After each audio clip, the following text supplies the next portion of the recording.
Hi everyone, I'm Tamas and you're very welcome back to a very special edition of CloudVision Chats.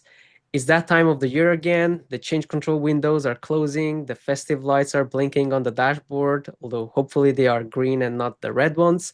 And we are ready to wrap up the year. Joining me today, as always, is my favorite packet pal, Hugh. Hugh, have you finished your holiday shopping or are you waiting for that zero-touch provisioning script to do it for you? Well, you know me, I'm waiting for the last micro session to rush to the shops. I'm hoping there won't be much queuing. But seriously, I can't believe we're at the end of 2025 already. It's been a massive year for the platform. It really has. And since this is our holiday special, we thought who better to help us unbox the gifts of 2025 than the people who actually wrap them. So we are very thrilled to welcome two special guests from the product management team, Paul and Neha. Welcome to the chat, guys. Yeah, thanks, Tamas. Great to be here. Thanks, Hugh. Pleasure. Thanks for having us.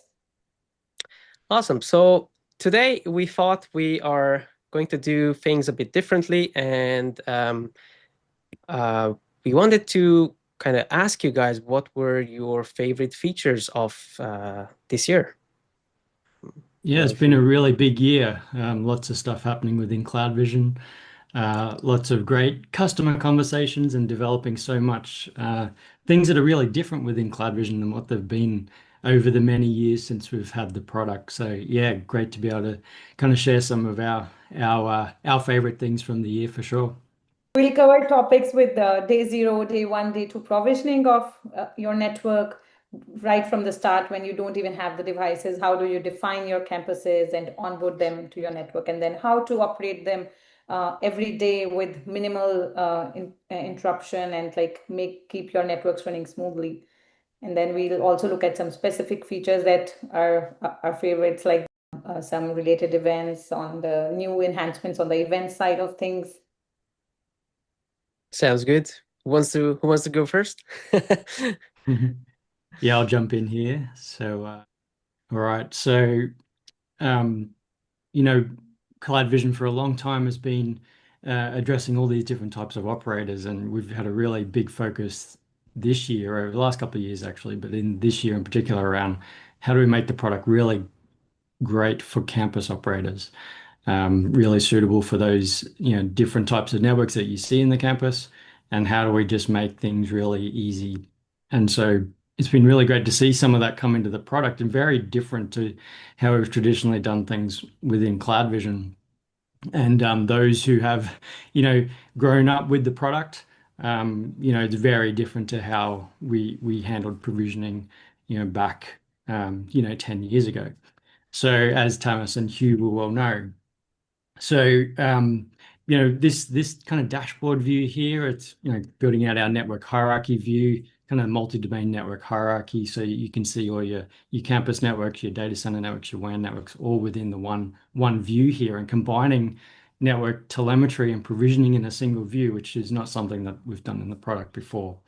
But in particular, one of my favorite parts to this is kind of how we've introduced some guided onboarding workflows. So here, based on right off the campus view here within the network hierarchy, I can get a view of my campus. This one's got C11 campus. It's got a single building in it, but very quickly being able to say, okay, now I want to add a device, right? A simple point and click workflow to say, I want to add an access pod to this campus, this campus pod or building, and very easily being presented with these kind of step-by-step guidance and entering the minimal amounts of things that are required to get a switch onboarded.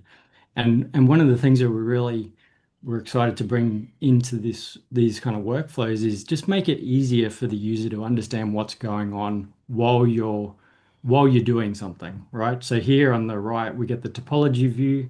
You can kind of see the existing topology, and you can see how the devices that are waiting to be onboarded in ZTP mode, how they're connected.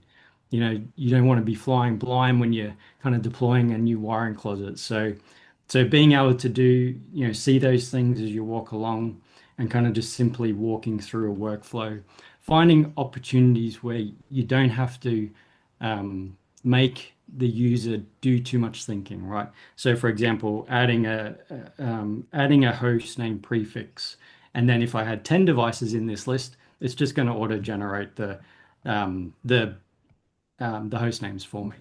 So Oh, just that's little very things cool. like that. Yeah.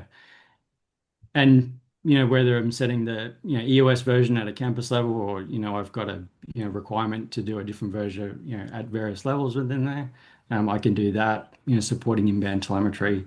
But otherwise, just going through this process in a very simple point and click, and then essentially automating a lot of the fundamentals that CloudVision's provisioning is built on. So this manages all the building of the workspace. So essentially creating that staging ground, building that, validating the inputs, then creating a change control to then allow me to push this out onto the network, when it's most appropriate for me to do that. So yeah, this is one of my favorite things that we brought into the product this year. I have a question, Paul. Go for Paul, it. I saw there on your screen that you had some in-band management, subnet, and VLANs pre-populated there. So where did that come from? Yeah, so when you set up the campus, you define the things or the parameters that are required for that particular campus. So in-band management is one of the parts of the kind of the day zero workflow. And then once you define that for let's say it's an L2 leaf spine campus, then once you define that, then any access pod that you provision onto the network will get an allocation from that subnet.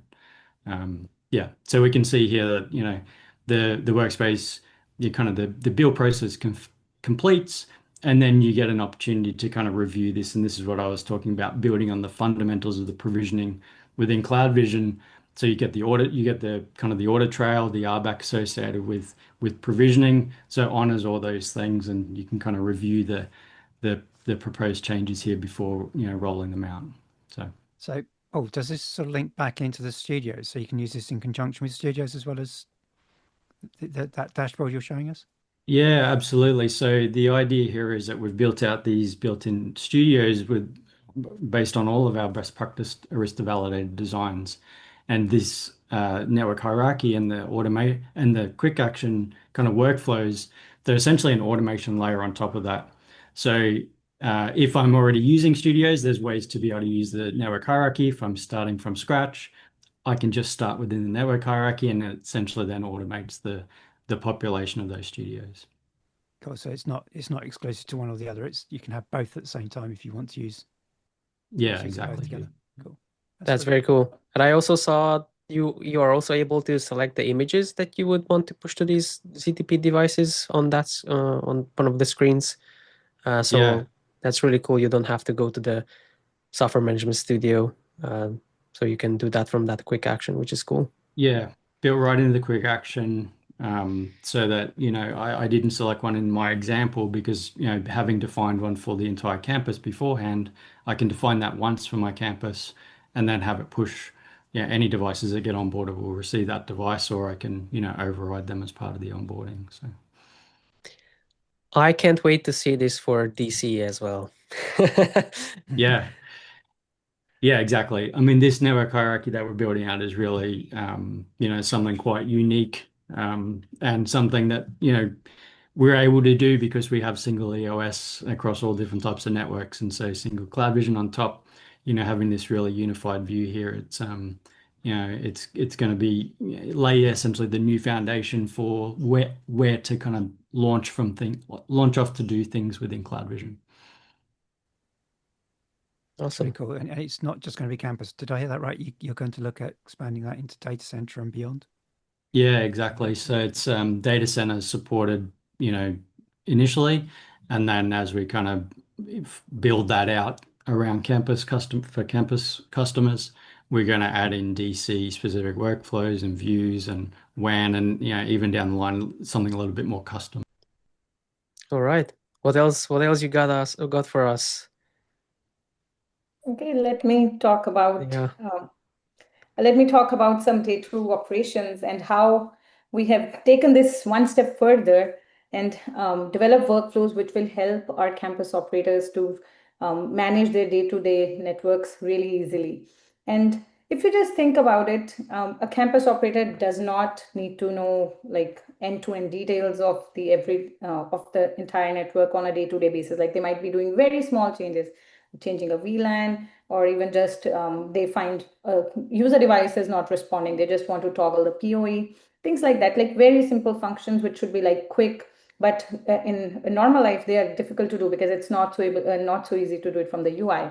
But what we have tried to do is bring all those things within CloudVision so as to make the life of our campus operators easy. So let's look at some of the things here. So we have this New York campus defined here, and this is my access pod NY floor 01. I want to start with this dashboard view first. A little bit of it was touched on by Paul, but what are all things that are available to you when you look at this? So you can see the topology view here, and then we have these overlays that you can put on top of this. And just as I did that, you can see that there is some error warning that's going on in this part of the network, which can be explored by the operator after this. And then you see some health metrics here. How is my device streaming? What's the MLAG status of my devices? Does everything look okay or not? And then on the bottom here, you see some panels which represent your endpoints and any of your wired or wireless authentication failures that we might see. You can see here, I have lots of connected devices, and you can see their MAC addresses and where they are physically connected. And if you look at this, these are my wired devices where you see the Ethernet on each device where they're connected. And then you see the SSIDs for wireless devices, which SSID they're connecting on behind which device, and so on. And here we have more details on the access points, and if there are any wireless connection failures, all the data is available to the operator. And then coming down here, you can see some capacity planning metrics. You can see your uplink bandwidth out of this access pod, and then what's your port utilization, PoE power usage. And if any of your devices are running out of power or like short on power, like how many more devices you can connect, you can get that calculation right here. Like just toggling that and you will know how many more devices can be connected. So these kinds of metrics and all the telemetry that we are getting from the devices is all aggregated here in this dashboard view for a quick analysis of how this access pod is looking. And on the right side, you can see more details like what are the different network metrics, like the VLANs, what all those are for all these devices. So you can see right here, like all the VLANs that have been defined, etc. Now let's look at the front plate view of these devices, where you can see how the devices are actually looking if you look at your access pod. And you can see right here which all devices are connected, which all ports are connected, and which all ports have some profiles assigned to them. And then we again have these various overlays that you can put on this, like the operational speed, where you can just hover over these and you can see what all 1 gig ports I have, etc. And then on the right side, you can see these various telemetry statistics. And as you move over these things, you can see what are the different profiles, where are they assigned, etc. And then as you change the scope of what you want to look at, like a device here, then these things change accordingly. And you can see that the various things here, additional things that popped up now, which is like the uplink bandwidth, the connected endpoints, and you can quickly take a look here, like what all devices are connected to this particular device, and so on. And now similarly, you can just select a port where you can see more things about this port on the right side. And even just hovering on the port, you can see what is the admin state, what's the transceiver type, what are the traffic statistics. And if there is any profile attached to it, you will see all that information on when you select a particular port. You've spoken about profiles a couple of times. Could you sort of explain those to us? Yeah, so profiles are some set metrics that you define in the studios, which can be applied together, which we can club together and then applied on a port. So say if you want to, you have some access point that's going to connect to a particular port. So you can define its switch port mode, the VLAN, the description, the PoE details like what's the PoE priority, what's the action to be taken on reboot, all those things. You don't need to define individually each time that you want to assign, you want to plug in an access point there. So what you will do is you will create a profile for the access points, and then you will save it, and then you assign it and use it repetitively. That's how you would do it in the studios. And now what we have done here is we have created some workflows to help the campus operators do it right here in this view and make it very smooth with just point and click infrastructure. And let me just show you that right now, since we're on that topic. So here I've selected some ports, and then you see that these all actions popped up. One is the cable test, one is the interface test, and the interface configuration is where you assign those profiles. So if I just go here, configure, you can see all these profiles on the list here. And these are the profiles that have been defined by the user in these studios. And here you can just go and pick one of the profiles and say, hey, this is the one I want to assign, and you can save it. And there are some overrides available. So if you want to change something on this, you can do that. And you can see all these metrics that I was talking about, the native VLAN, the VLAN, the trunk mode, the mode, the switch port mode, and the description on the profile. So once you have decided what you want to put on this, you can use, just save it. And then this is an workspace got created automatically. And you see here these purple diamonds, which means there is some change pending on this. And on the top here, again, you're notified that there are 3 changes that are pending in this access pod. Now, the great thing about this is that this can span multiple access pods or even multiple campus pods. And what I mean by that is you can go here to your New York floor 42. You can go to this front panel view, and you can also assign profiles in this on this device. Like, say you just go ahead and say configure access point, and then save. Then this will get added to the same workspace. So you don't need to create an additional workspace for a change which is in a different part of the network. So if you look here, there's one change. And then if you go back here, you'll have 3 changes. And then you can go ahead and just review and submit from here. So if I go to the review, you see these are the changes that I'm making, and on these devices, on NY floor 41.1, 41.3, and on NY floor 42.1. So the profile is getting assigned, and then you submit the workspace, you run the change control, and it's all done. And that's without ever touching the CLI or even knowing the CLI. Yeah.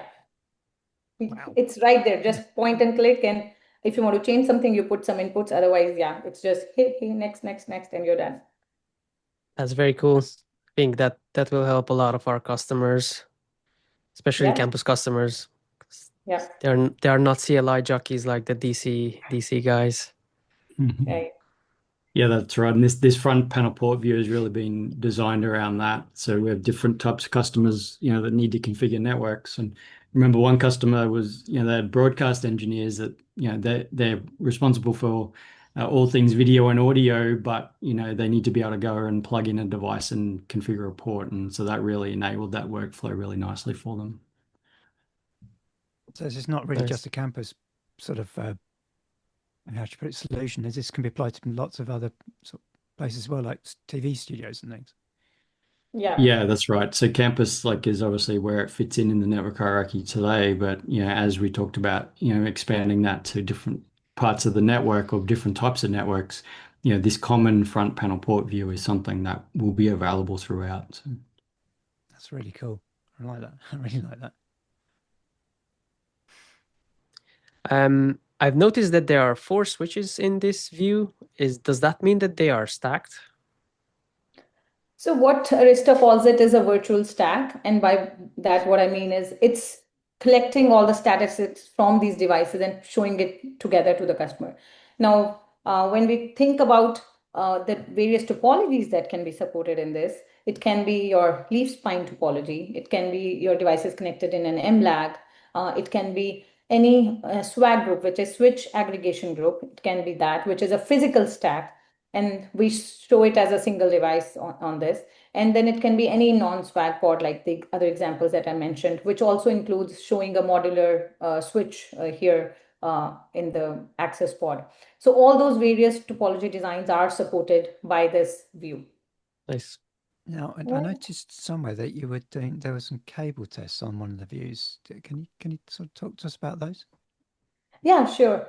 So let's select some ports here. So when you are in this port selection mode, you have selected, that means that you want to run some operations on these ports. That's when you will be shown these various quick actions that we have, like we saw the interface configuration. And then we have these diagnostics test, which is the cable test and the interface cycle test. So the cable test is for your any 1000 base T ports, any base T ports where you want to test the health of the cable. And if there is any fault with the cable, what is the distance to that fault? So this test does that. So it is a disruptive test. You will see a hit to the traffic. So be aware of that before running this test. So when the test is done, you are provided with the metrics here, like how does it look? And we'll just take a quick look at this right now. I so wish we had these when I was doing this in operations. 100%. Yeah, and it's actually using an EOS feature, right? So a lot of what we do in CloudVision is actually just using tooling that's already available in EOS. So it provides a nice visual to what you otherwise see at the CLI. All right, so here you see the results of this test, and you can see that the whole cable looks okay. And here are the metrics from each of these pairs. And here, if there would be a fault, say the pair 3 had a fault, then here it could probably say like 4 meters. So the fault is at 4 meters mark. Right, and then let's run the interface cycle test for these same 2 ports. And here you will see that we have 2 options. One is the administrative cycle, and the other is the PoE cycle. So if, say, you have a stuck port or an unresponsive port, the admin cycle could be a good one, which is you just no shut the port, and it's again hitful. And then once the port recovers, everything should look good, and you should be out of that stuck state. And we also, here you saw, have the option of PoE shutdown, which means the only thing we are doing is disabling power to our end device. And that could be really useful if you are not able to connect to your device, or it has some problem like reaching the network. So you could just reset the power to that particular user device using this PoE toggle. So both these tests, like otherwise a user might have to go to the CLI and do shut, no shut, or PoE disable, enable, or if you just want to, like you might even want to do that physically, right? So these things, CloudVision provides you this workflow, like quickly just test it out from here, and then you're all set. So here you can see the port was shut down, and now it's back. Everything looks good. So are these tests, are they run through a change control of some description? How does that work? Yeah, so in the backend, all these quick actions are using studios, and which for submitting all those changes, you do need change controls. And you can see here that we do say that the change control is completed. The only difference between these 2 cable tests, the diagnostics test and the interface configuration test, is that here the user does not have the control over the change control. It's an automatic end-to-end process. Once you hit that run, we create the change control, we submit it, and the user doesn't have the option to abandon it in between. But with the interface configuration test, you have that option to review the workspace, submit it, or abandon it, and all those other options. So that's the subtle difference here. But yes, in the backend, all of these workflows use change controls to push the config changes. Cool. So we're still getting all the logging and all of the sort of compliance stuff behind. Wow, that's so awesome. Nice. Makes managers happy. Yeah. Yeah. How about you guys, Hugh and Tamas? Like, what have you been excited about in the last year for CloudVision? You had to ask that, didn't you? Shall I go first, Tamas, or do you want to go? No, go ahead, Hugh. Me, okay. What did I do? Well, I was really interested with the sort of how well we're doing with the migration from the standard network provisioning app into Studios. Yeah, so I was being really excited by the whole migration away from the network provisioning app to the sort of new Studios things, where we've now got the static configuration studio, where we can build our own configs. We can look at devices, and still got that same configlet methodology in there that customers know and love. And really, I think this has got to be the way forward now that customers have got that, alongside having the software management studio, which was the last piece of that puzzle missing. That meant we can now provision both configuration and images in Studios, and get away from something that's been around for quite some time, I would say. Probably nearly 10 years. I think we had. Yeah, it'd be about 10 years, I'd say. Yeah. And it's done as well over all of that time, but I think its time has come, and I think for us to get to grow bigger and better, we need to get in studios. So I'm really excited about these 2 new studios that enable us to take that next step and bring on that whole provisioning thing into the next evolution of CloudVision. Okay, Hugh, so what about patching the security vulnerabilities that we have? So I know the older model had a way to do that right here in the product. How would you do it in this new model now? Oh, you do like asking us questions, don't you? Yep, you can do it here. So if you have a look at what we got here, we got the ability to assign software to the devices. So this is where we assign the EOS image. But over here under the extensions, we can actually put in any extension. So if we have a CVE extension, which fortunately this one's well patched and doesn't, you can put it in here and then apply it to a device and actually automate your patching for CVEs and things as well. So we're not just limited to EOS images or Terminator images. We can now put the extensions in and pretty much patch anything we like. Oh, wow, that's super cool. And you can download it directly from arista.com, so you don't need to get it to your laptop and then upload it to CloudVision. Yes, that's very true. I think we showed that in the previous episodes, didn't we? If I remember rightly. We did, and you Yeah. can see the link down below in the description. Shameless plug. I agree, Hugh. Like getting the capabilities around configurates and software management across into studios has been a really big effort. And one of the great things to see this year. One of the things to look forward to early in the new year is like more of a guided migration tool built into the product. So let's say I'm in network provisioning, I've got my container structure there, I've got all my configurates, I've got my image bundles, and they're assigned at various levels. So this migration tool, which is coming out, will essentially be a single click. So click the button, it'll then tell you about what it's going to do, and then it's going to migrate that entire container tree across to the static configuration studio and all the configurates and create the right assignments. And then similar in the software management here. So Hugh, if you just go up one level, you'll kind of see you'll see the image bundle assigned within here using tags. And so we're trying to make this as simple as possible to get across, and yeah, really excited to get this in the customers' hands early next year. Sounds like a great opportunity to do another episode on this. Yes, it does. And really no excuses to start migrating over away from network. Exactly. 100%. So go on, Tamas, what's your favorite? Let me share my screen. I have a few actually, but my favorite feature of the year was the Workspace Island. So you might have seen we have started to add feature updates on CVAS and on-prem as well.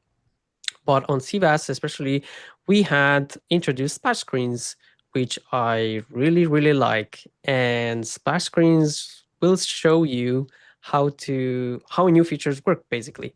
And if you close them, we still have some intros that you can check. So here at the bottom of the page, you have the Workspace Island.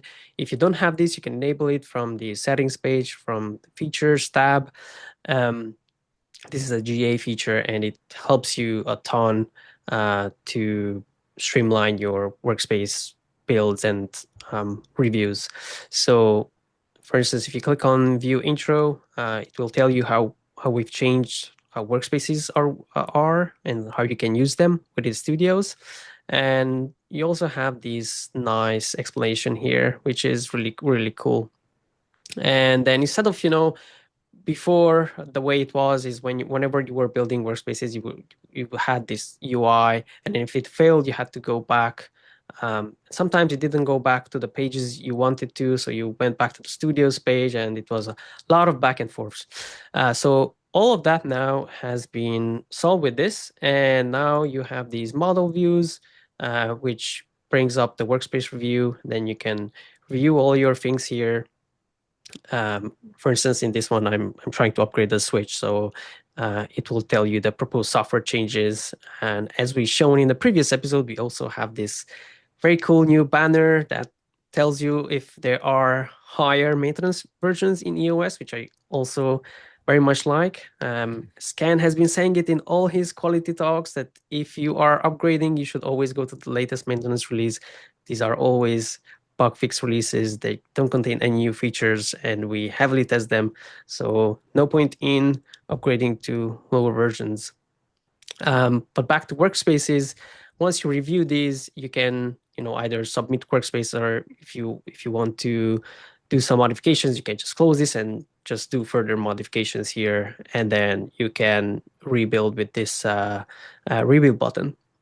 So it's very, very cool. And this also shows you, the diff views, so you can see how many changes to your configs and to your images have happened. So it kind of gives you a good overview.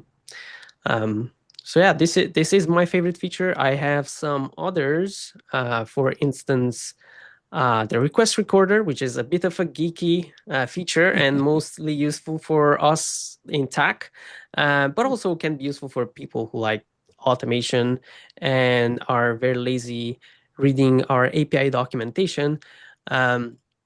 Basically, with this antenna icon, which is a feature that also has to be enabled, you can snoop into what the UI is doing, and you can look at the exact API call that the UI is making, and then you can also do similar calls if you want to use automation. So it can give you a good idea of all the workflows. Now, I would say that sometimes the UI might have different workflows than what you would do in automation, but it still gives you a very good idea of what you would want to do. And it helped us a lot in developing PyVD and CloudVision Python, some of the CloudVision Python scripts. So that has been very useful. And lastly, because I really, really like telemetry, this was my favorite telemetry feature, which is the new event widgets that we've added and we've covered in the first 2 episodes, the time block feature and the threshold count feature. Now, I really, really hope that your dashboards don't look like this, and yours are all green. This is a tech lab, so it's always broken, just to validate a bunch of customer issues. But yeah, these are really, really cool because they show you basically when issues happened. And ideally, this should be green, and maybe you would have 1 or 2 red blocks, and then you could click on those red blocks and it will bring up all the events that happened so that you can then investigate. Yeah, quick disclaimer, the attack always break their lab. Sorry. So yeah, these were my favorite features, but there are so many. Like the CloudVision team did a very good job in shipping a bunch of features and fixing a bunch of bugs as well. So yeah, there's always it always surprises me the velocity of getting things out, particularly to the cloud service, like deployments all the time. Obviously, we still have the on-prem releases as well, but yeah, deployment to the cloud service for new things is so quick, and it's always a great to be able to get those things out super quick to customers, and also great for getting early feedback, and a lot simpler than managing your on-prem, particularly in your lab or a test environment. So. Yeah, and it gives us a lot of things to talk about on CloudVision Chat. So thank you guys for a massive amount of features this year. Exactly. Really thank you so much for joining us. It's been a pleasure, and it's awesome to see that we can have this conversation from 3 different continents. Yes.